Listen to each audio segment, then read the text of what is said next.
Salut tout le monde, ici Okram pour un nouveau podcast.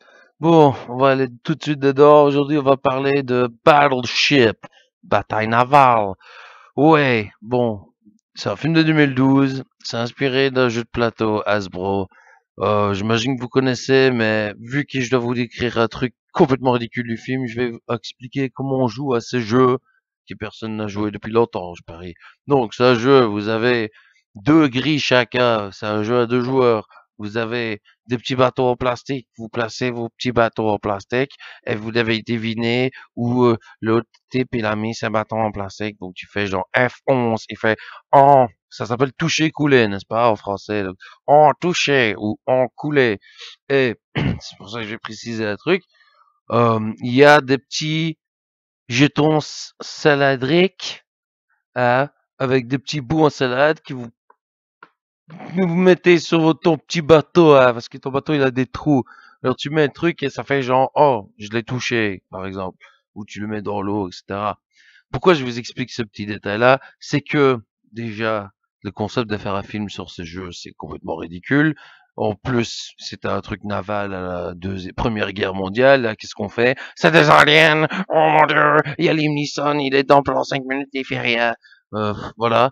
Et donc, pourquoi je vous explique le petit salade? C'est que les aliens, ben, leurs armes, hein, c'est des gros trucs comme ça, qui ressemblent à ça. C'est des gros cylindres avec des petits cylindres au bout qui se plantent dans le bateau pour faire genre clin d'œil. Mais clin d'œil, genre, au lieu de faire un clin d'œil, là, t'es en train de faire ah, t'as compris? C'est comme le jeu, hein? T'as vu? Et bien évidemment, il y a une scène où il regarde un écran, enfin, il trouve une idée, enfin, il y a un truc scénaristique complètement pourri qui fait ouais, en fait, on va faire comme ça parce on n'a plus de radar et ça fait comme le jeu, donc ils sont là, genre F11, oh non, touché, F12, oh non, coulé, machin.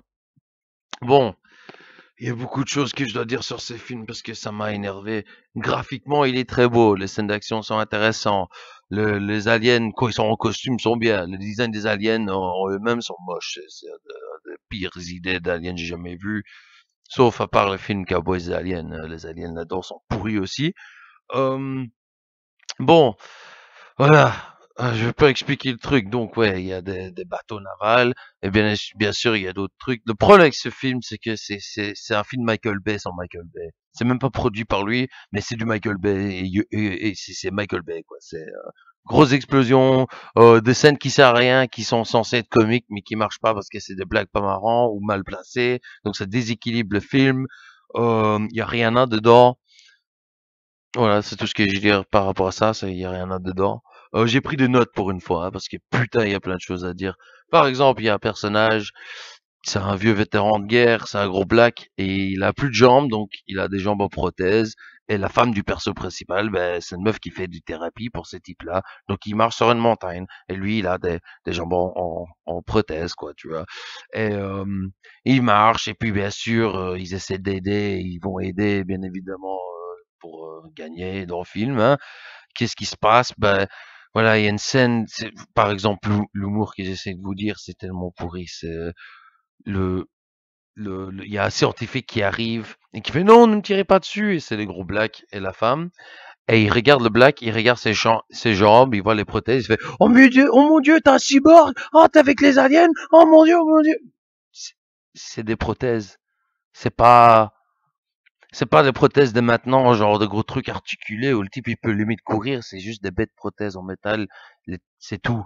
Tu vois, c'est ok, le type c'est un scientifique, donc il risque d'être un no-life, mais tu vas, et je crois pas parce qu'il fait qu'il y ait des références pop culture pour faire rire et ça marche pas. Mais je crois qu'il a déjà vu des prothèses dans sa vie, et c'est pas marrant. Beaucoup de moments dans ce film où j'ai vraiment roulé mes yeux, disant putain, sérieux, des blagues qui marchent pas. Oh, une scène tellement prévisible. Et voilà le vrai problème de ce film, c'est qu'il y a des scènes d'action vraiment intéressantes, mais ils sont contaminés par ces petites scènes d'humour entre guillemets, hein, guillemets, ouais, entre les gardes guillemets. Euh, une scène d'humour où c'est oh ouais, il fait une petite blague, mais t'as une scène vraiment intéressante. Par exemple, il y a une scène, c'est vers la fin du climax du film, où ils font un truc avec le bateau pour l'arrêter juste avant que le missile les arrête, etc. Enfin, que le missile le touche. Donc, ils arrêtent le bateau et ça fait un truc où le bateau il se tourne et il tire dessus. Enfin, Cette scène est vraiment bien faite, mais pendant cette scène, il y a un type qui dit au héros principal, et il fait, oh mon Dieu, on va mourir. Et l'héros, il fait, oui, on va mourir. Et là, tu sais déjà ce qu'il va balancer comme connerie. Mais non seulement il dit, oui, on va mourir, mais il continue à, oui, on va mourir. Toi, tu vas mourir. Moi, je vais mourir. On va tous mourir. Et tu sais ce qu'il va dire. Tout le monde le sait. Tout le monde qui a déjà vu un bête film d'action pourri a dit, c'est exactement ce qu'il va dire. Et je me dis, s'il te plaît, fais pas ça, quoi. Et puis il fait le truc méga cool avec le bateau, et puis il fait, mais pas aujourd'hui. Comment foirer une bonne scène, quoi, tu vois. Et je veux dire, graphiquement, il y a des trucs intéressants. C'était cool de voir des bateaux qui se battent, mais avec des aliens, c'était intéressant, tu vois, pourquoi pas. Mais non, non, tu essaies de faire Michael Bay, non, sois toi-même, mec. Be yourself, bro. Donc, aussi, bon, vers la fin, ils ont plus de bateau, donc ils doivent prendre un vieux bateau, donc un vieux battleship, au nom du film, et c'est limite une musée, quoi, hein.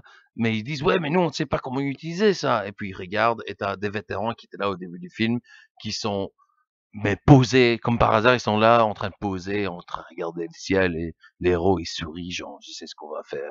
Et puis, t'as le plan des vieux, marin qui marche en ralenti à l'Armageddon où tu vois tous les astronautes qui marchent, bah c'est pareil. Sauf que là, ça a l'air con parce que c'est des petits vieux et c'est censé être épique parce qu'ils jouent des AC/DC, mais ça marche pas, c'est juste naze. Et j'ai rigolé et c'était, je crois que le type il voulait pas que je rigole, mais je fais ce que je veux.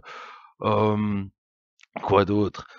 Le seul truc vraiment qui m'a fait putain ça c'est cool, c'est le type avec des prothèses. À un moment, il se bat contre un alien, mais quand je dis se bat, c'est genre il se frappe, il se donne des coups de poing, et le type il est en prothèse, quoi. Puis malheureusement, il se fait sauver par le scientifique qui n'est pas marrant, et il fait voilà, je t'ai sauvé. Ah non.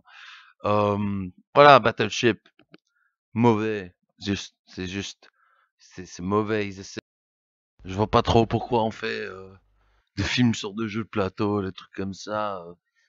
Déjà sur Transformers, c'était des jouets. Bon, c'était un dessin animé, il y avait des BD, mais c'était des jouets à la base, quoi. J'attends de voir moi Monopoly, tu vois, en film. Kevin Spacey, tu vois. Un seul homme doit tout acheter dans la ville, mais il doit se battre contre un chapeau maléfique et un chien et un bateau et un truc pour ton pouce quand tu fais de la coussure ou je sais pas comment ça se dit. Ou genre Uno, tu vois, tu fais Uno, ça fait une post-apo où c'est un mec il est tout seul. Ça s'appelle Uno. Et comme ça, ils peuvent ressortir un nouveau jeu d'Uno avec avec des dessins post-apo et des zombies, tu vois. C'est con. Enfin bref. Franchement, il y a moyen en plus. Ils sont tout à fait possible. C'est tout à fait possible qu'à Hollywood ils sortent une connerie pareille, hein. J'essaie de penser à d'autres jeux plateau comme ça. Le seul film que je pense comme ça qui était de jeu plateau, c'était ouais, c'était Donjons et Dragons, mais ça c'était plus un jeu de rôle qu'un jeu de plateau. Mais bon, c'est genre faire puissance 4, tu vois, et c'est comme une sorte de 4 fantastique, tu vois, où c'est 4. Excuse-moi, j'ai roté, j'ai mangé un pizza tantôt, c'était super bon. Euh, ouais, c'est genre puissance 4 et c'est des super-héros comme les 4 fantastiques et ils doivent se battre contre l'armée rouge, tu vois. Enfin, c'est des conneries comme voilà, Battleship, ils ont pris l'idée du film, c'est cool, mais de vraiment mettre des petits clins d'œil aux jeux vidéo, ça sert enfin aux jeux de plateau, ça sert absolument à rien. Heureusement, je crois même qu'il y a un jeu vidéo qui est sorti du film. Donc dis-toi, il y a un jeu de plateau qui a inspiré un film et maintenant il y a un jeu vidéo du film inspiré du jeu de plateau, quoi. Voilà. Voilà, c'est tout ce que j'ai à dire là-dessus. C'est con. Faut qu'ils arrêtent et qu'ils recommencent à écrire de vrais trucs, quoi. Enfin bon. Mais bon. Voilà, Battleship. J'ai encore un peu de temps, donc voilà, Battleship, regarde-le avec des potes. Vous allez vous marrer. Euh, Sinon, regarde-le tout seul et vous allez pleurer. Enfin bref. Ok, maintenant je dois vous parler d'un truc super, les enfants. Moi, j'ai vu un film hier. C'est mon nouveau film préféré. Ça s'appelle Turbo Kid. C'est un film qui est sorti cette année. Malheureusement, vous allez avoir du mal à le trouver tout de suite. Moi, je sais pas comment j'ai fait, mais je l'ai trouvé en VostFR tout de suite. Vraiment, enfin, ça m'a pris une heure pour le trouver, mais en VostFR et tout, et c'est vraiment bien. C'est un film style années 80, années 70, post-apo. Et c'est un film où ils jouent sur l'humour, ils savent ce qu'ils font, ils savent très bien que c'est censé être un vieux film, et ils jouent beaucoup avec ça. Euh, je mettrais un lien du trailer et en fait c'est un court métrage à la base, donc je mettrais le court métrage. Et j'avais peur que le long métrage soit un peu trop, soit pas comme le court métrage, mais non, c'est vraiment bien. Il y a un équilibre de côté enfantin parce que c'est enfin, des ados et un style un peu avec des licornes et des trucs comme ça, années 70, mais en même temps, il y a du sang partout et ça défonce. Et le méchant, c'est joué par Michael Ironside.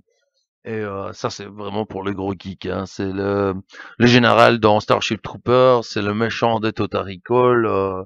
Il était dans beaucoup de films, il était dans beaucoup de films SF à l'époque, surtout de Paul Verhoeven. Il était même censé jouer Robocop à un moment, mais il était trop gros, malheureusement. Euh, Turbo Kid, je mettrai le lien, vous allez comprendre tout de suite pourquoi c'est mon nouveau film préféré. Il est franchement, il est limite parfait. Ce film, il est bien. J'ai envie d'en parler parce que Battleship m'a donné tellement mauvais goût dans la bouche que Turbo Kid, je vous le conseille. Trouvez-le, regardez-le. Il est bien. Je vais même pas expliquer plus que ça, je vous explique juste l'ambiance. Style années 80. Par exemple, l'humour, c'est censé être dans le futur. C'est un film qui est sorti cette année, mais pour eux, le futur, c'est 1997. Et ça peut être clin d'œil à Escape from New York, qui s'appelle New York 1997. En français, hein, parce que voilà, vous savez pas comment dire échapper New York en film. Enfin bref, Turbo Kid, vraiment bien. Battleship, vraiment mauvais. Allez, le mec. À la prochaine.